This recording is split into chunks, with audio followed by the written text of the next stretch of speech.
السلام عليكم، معكم خالد احمد من اسكي برودكشنز، والنهارده بقدم لكم فيديو جديد. فيديو الحاجه انا اول مره ان انا اعملها على القناه، وحاجه انا كان نفسي ان انا اعملها من زمان.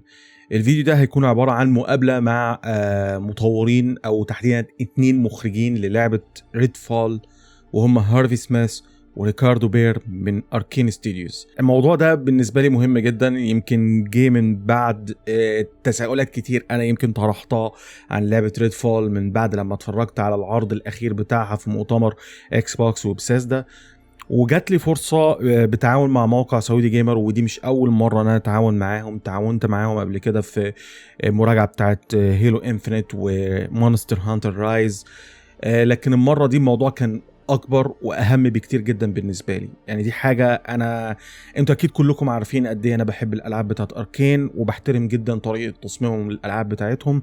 فكون ان انا اقعد مع 2 مخرجين اللي بيعملوا اللعبه، دي حاجه انا شخصيا ما كنتش احلم بيها. فانا بشكر جدا موقع سعودي جيمر على الفرصه دي. وانا قبل ما الفيديو يبتدي ضروري ان انا انوه لحاجه مهمه جدا. المقابله كان فيها بعض المشاكل التقنيه من ناحيه تسجيلها سواء صوت او صوره، اثرت على البدايه بتاعتها بالتحديد. فللاسف الشديد انا مش هقدر احط البدايه بتاعت المقابله اللي انا كنت بعرف نفسي فيها وهم بيعرفوا نفسهم، وهخش على الاسئله على طول. وانا كنت عاوز احط البدايه دي عشان كان فيها حاجه مهمه جدا، ان هارفي سميث ذات نفسه كان بيتكلم عن حته ان هم شايفين ان في صعود شويه في الشعبيه بتاعت العاب اركين جيمز في الشرق الاوسط، وهم مبسوطين جدا بحاجه زي كده، ومتطلعين ان الشعبيه بتاعت الالعابهم تزيد في خلال الفتره اللي جايه لما يكون في فرصه للناس ان هم يقدروا يجربوا العابهم بطرق مختلفه بدون ما ان هم يكونوا خايفين من قد ايه الالعاب دي فيها سيستمز كتير وافكار كتير ممكن تكون متداخله مع بعض. وبس اسيبكم بقى من هنا ان انتوا تتفرجوا على المقابله بنفسكم، واتمنى انها تكون مقابله ممتعه. After the Xbox Bethesda event, you insisted in many interviews that Redfall is not another Left 4 Dead clone. It's not an asymmetrical co-op shooter in first place. Maybe you started to get fed up with this comparison. I don't blame you. But my question I think we said that a couple of times. People ask, is it similar to Left 4 Dead? And I think we said no. It's closer to our games, plus some RPGs that you can play through with friends. It's a different thing. Okay. But yes, someone then wrote a headline that made it sound like we were, very upset copying about Left 4 Dead and Back from Blood. Right. No, it's understandable. It's understandable because if you just glance at the game, there's 4 characters, that have story and they talk to each other, fighting hordes of zombies or vampires in Redfall. Okay, all my questions will be about the arcane identity, how we can see this identity in Redfall in terms of its design philosophy, especially since arcane games from Arx Fatalis to Deathloop always encourage improvisation, exploration, and multiple approaches to problem solving in open-ended and interconnected levels. So go ahead. There are a couple of different angles. I'll take one of them. But this game is very much an arcane game in the sense of our approach to level design, right? There are some trade-offs we have to make, of course, because it's an open world game, right? Yep. Whereas, a game like Dishonored is mission-based, where you go from one mission to the next, right? So the world is much bigger in this case, but we still do have a central campaign that you can play through, which sort of takes you through the story. Okay. And those missions are like what you would expect, in the sense that they are, handcrafted locations. The approach to the location is very open-ended, right? So like sometimes your mission might be to go, rescue some civilians from a shipyard because they're about to be sacrificed to some vampires. But the shipyard itself is like a compound that you can infiltrate from lots of different approaches, or you can go in sneaking, you can go in guns blazing. and things will play out differently based on your approach. And of course, if you add to the mix, then that like, oh, there might be, you could play it single player or you could play it together with a friend. That of course changes the tone and the feel of it, and what powers you have and what characters they have. All that affects it. But then on top of that, the open world layer. This is something I mentioned a trade-off before. This is something that is different in this game. In that there are open world systems now that can sort of crash into and mix the with, linearity. yeah, the missions, right? So like it's not just I level loaded into this mission. It's 10 minutes before arriving at the shipyard, I could have done something that made the vampire gods in the area angry. And so we have this system that's dynamic in the open world called vampire storms. If you make if you do a lot of things against the vampires, eventually they get angry and they create this vampire storm that sort of chases you down, and the storm spawns a special vampire that's really tough that hunts you down and tries to destroy you. And that like the typhoon in Prey. Yeah, sort of like the nightmare in Prey. That can happen anywhere. So you could be in the middle of the shipyard mission trying to rescue the civilians, and all of a sudden you'll hear the like lightning rumble and lightning striking, and this powerful vampire will show up and try to kill you in the middle of the mission. Yeah. Great, that's awesome. The game leans toward action or stealth or surviving and manipulating physics like Dishonored or Prey. It definitely leans toward action. Stealth is an option, and trickery is an option, all of that, but it's definitely first and foremost an action game. Exploration and action. Okay. Next question will be about the open world, as there is way too many open world games in the market right now. It's also a new territory for Arcane Games, studio well known with levels and locations that provide a huge scope and interconnectivity without being in an open world. What we can expect from Redfall City in terms of content and exploration. You mentioned some of activities like the Vampire Lord that looks like a nightmare from Prey. Yeah, the city is... I think our take on open world is a little different because, we don't do vehicles. There are no vehicles, right? Like we walk on foot. And so that changes things. It's instead of racing gameplay or ramp jumping gameplay or whatever, it's all about exploration. It's about seeing the history of the people who lived here. It's about the environmental storytelling. It's about creeping up on a scene on foot and listening to the conversations like in Dishonored. Also, it's our first approach to first attempt at a small American city, like a city where just regular people live. And, there's the things you might be familiar with, like grocery store on the corner or an alley behind the building, some wires overhead. It's not a fantastical other world. It's a familiar world, maybe like your home, that we try to make something extraordinary happen within.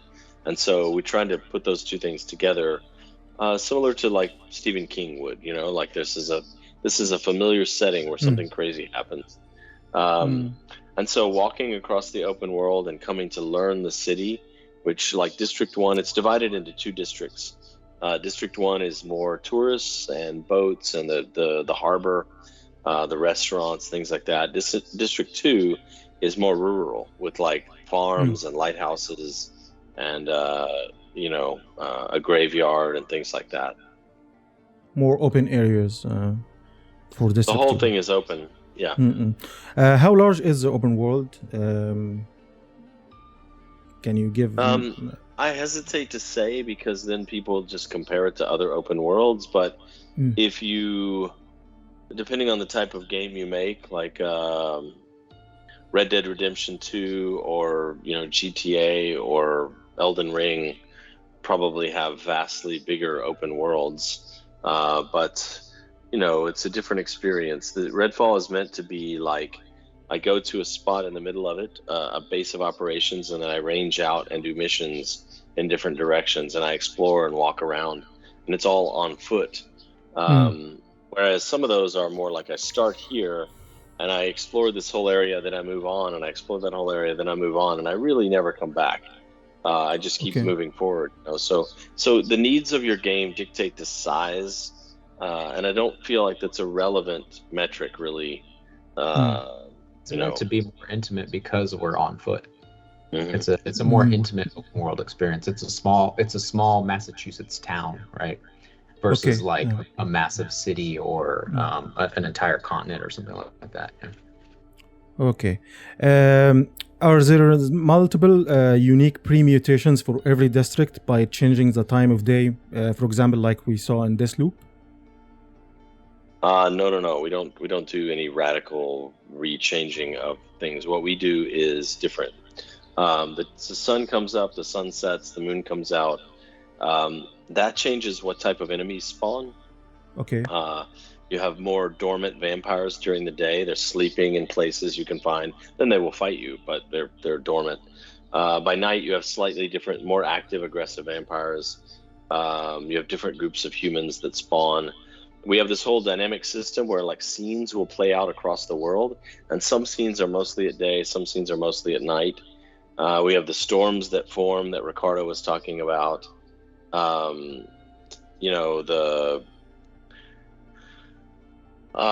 We have nest doors that will appear. The safe house missions are procedural, so sometimes when you go try to capture a neighborhood, like the world's divided into neighborhoods, and you can find a safe house and capture the neighborhood and make it safer.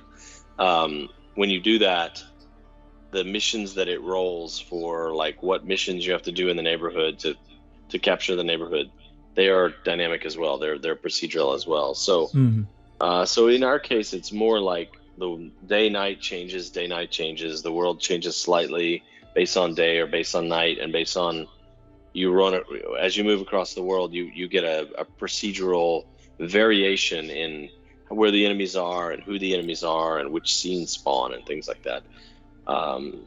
There's no like leaving and coming back and everything's different. You know, it's like in the Deathloop sense. It's more that this is a living, breathing world, and you crisscross through it. You know. Okay, great. In the last trailer, we noticed that there is a loot system, different colored weapon variants, and somehow it looks similar also to Deathloop. How is the loot system is going to work? Is it based on RNG or fixed rewards for missions and activities? There's a little bit of RNG in it, but we can say when you've done a certain thing, give a better reward.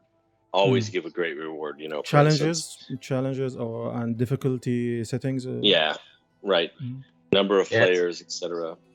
It's a little bit of a mix of both, right? Like you go out in the open world and a cultist camp spawns, and they have a trunk there. Like what's in the trunk is RNG, but based on things like your level and what kind of loot they have and things like that. But then sometimes we have missions that are like, this doctor, as a reward for doing something for him, he tells you like, there's a car parked in my old house in the garage, and the trunk has a shotgun that used to belong to my dad.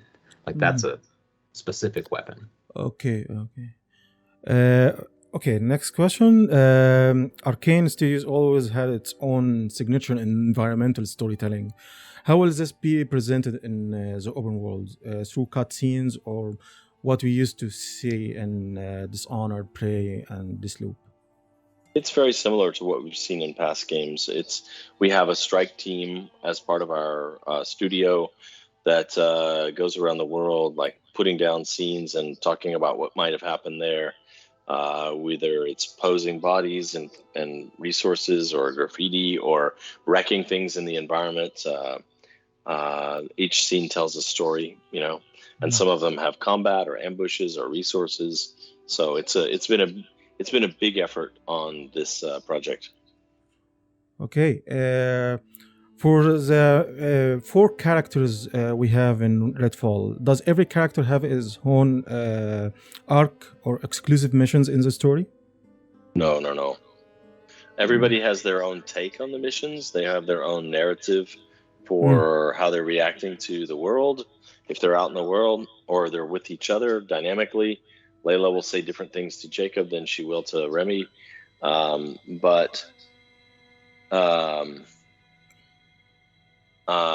they basically play through the same campaign just from their character's perspective. It's very similar. Like in Dishonored 2, by choosing Dishonored between 2, yeah. Emily and Corvo, same story but think with it's- small narrative differences.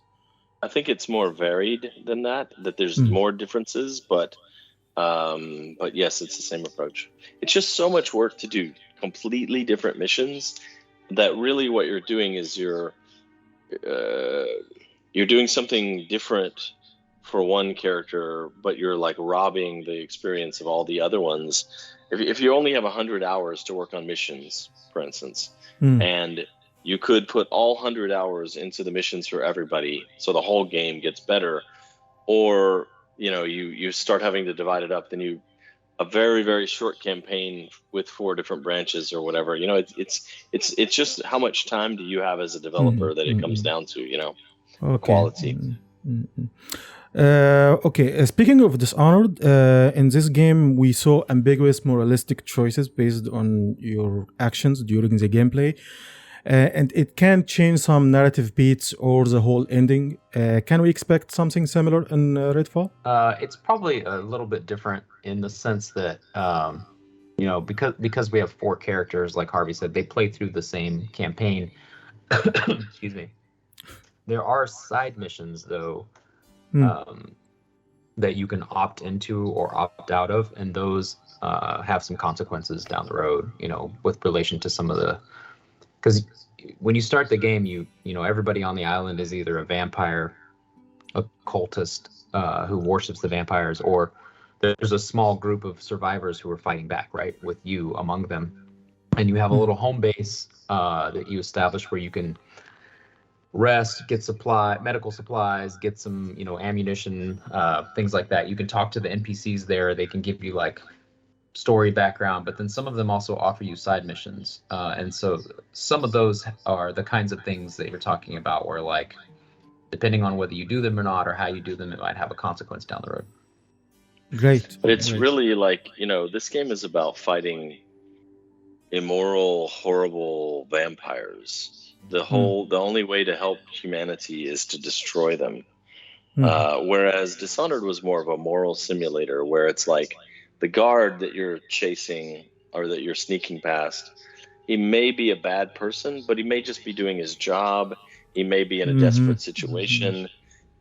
He may think you're a murderer, so like he's probably acting from his own perspective. So whether you kill him or not has a destabilizing effect on society. Even if this person is, even if this in Dishonored, even if the guard is rude and you wouldn't like him, killing him means some family loses a member of the family, and so very much we put a lot of effort in Dishonored to simulating this kind of like morality around killing. And in this game, most of what you encounter are mindless zombies, mindless vampires. Yeah. Well, our vampires are very different than zombies. Of course, they're diabolical. They think and they talk, and the AI is different. As a metaphor, zombies represent one thing. Vampires represent something very different.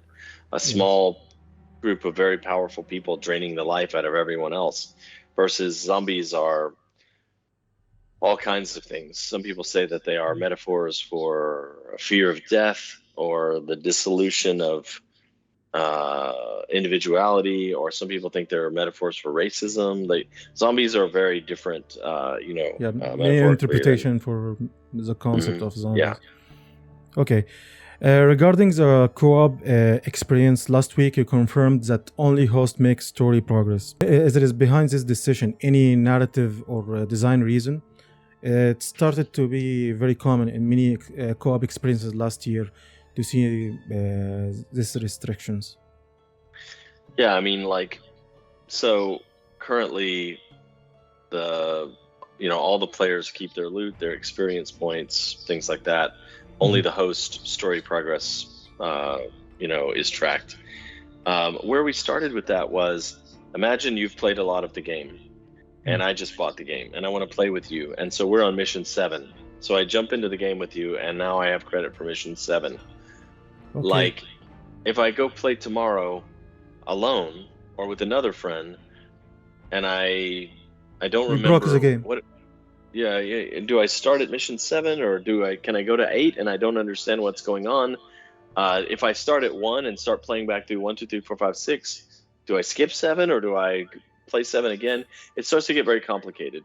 And so that is one of the directions we started thinking around, like, hey, play your campaign and, you know, but at the same time, we're still working on things. So we'll see how it goes, you know. It does get very complicated. Understandable, yes. By the open nature. You could have different paths also. Like maybe you and I both played the game 5 hours already, and we're like, let's play together. In my campaign, I did the side mission where I killed the vampire. In your mission, you did the side mission, but the vampire escaped. Which version of reality is true? To show contradictions between playthroughs. Yeah, and we could make a decision and just say it's always the host's version of reality, but then maybe that feels bad. I don't know. There are answers. It's just every answer has good and bad sides to it. You know, it's dangerous to be an armchair game designer. Yeah, and there's the reality of like Harvey was saying. There's only 100 hours of work or whatever that we can put into something, and we can do anything, but we can't do everything, which is one of our lead programmers, our engineering director says all the time. We can do anything, we just can't do everything. Yeah. Okay, last question. There is many movies, TV shows, comics, and video games about vampires with deep lore and interesting takes on this kind of fiction. Vampires: The Masquerade Bloodline is one of my favorite examples. So, which vampire fiction inspired Redfall? Oh, that's a good question. Vampires in this case are obviously some sort of metaphor implicitly for oligarchs, for plutocrats, for soulless people that live like kings while everybody else is suffering without enough water or food or whatever. We like to say they were already vampires before they became vampires, as humans. Okay. So some of our inspiration is more reality, I would say.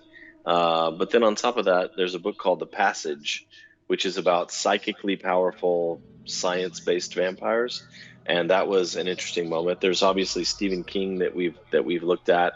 There's a film called 30 Days of Night that we like.